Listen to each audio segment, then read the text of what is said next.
Bonjour, je suis Philippe Gluhagen, directeur des Guides du Routard.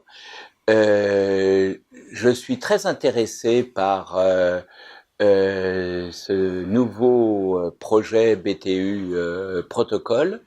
D'abord parce que j'ai été un des premiers en France à m'intéresser à Internet. J'ai créé le site routard.com en 1996, donc bien avant tout le monde. C'est pas que je sois très fort, mais comme par mon travail, j'ai eu l'occasion souvent d'aller aux États-Unis, en Californie en particulier, je me suis rendu compte, 5 ans avant l'arrivée d'Internet en France, que Internet était fondamental. Donc j'ai démarré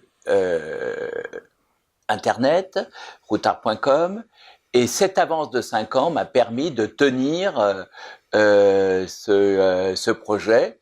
Et aujourd'hui, plus de 20 ans après, routard.com fonctionne parfaitement.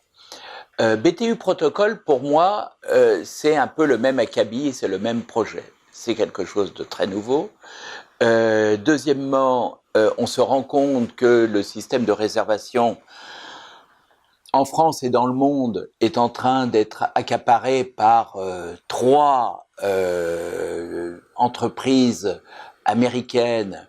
Ce n'est pas le fait qu'elles soient américaines, c'est le quasi-monopole qui me gêne, puisqu'on se rend compte que les hôteliers sont tenus de passer par ces grands sites de réservation, et bien entendu, les taux de commission exigés par ces sites de réservation augmentent de jour en jour, puisque maintenant ils en sont à 20-25%. C'est comme si les hôteliers étaient totalement dépossédés de leurs clients. D'ailleurs, les fonds de commerce qui existaient autrefois en France n'existent de moins en moins et sont de moins en moins valorisés en France, puisque le fonds de commerce a été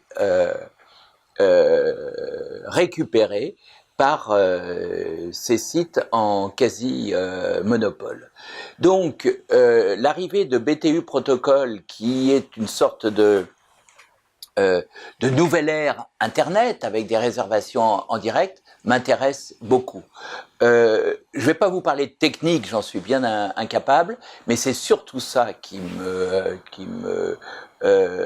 m'intéresse, c'est redonner cette liberté aux hôteliers et qu'il y ait une véritable possibilité pour chacun des hôteliers de gérer sa propre clientèle, de faire ses promotions et évidemment d'en retirer les bénéfices, parce que tout compte fait, c'est d'abord les hôteliers qui font les lits, qui font le ménage.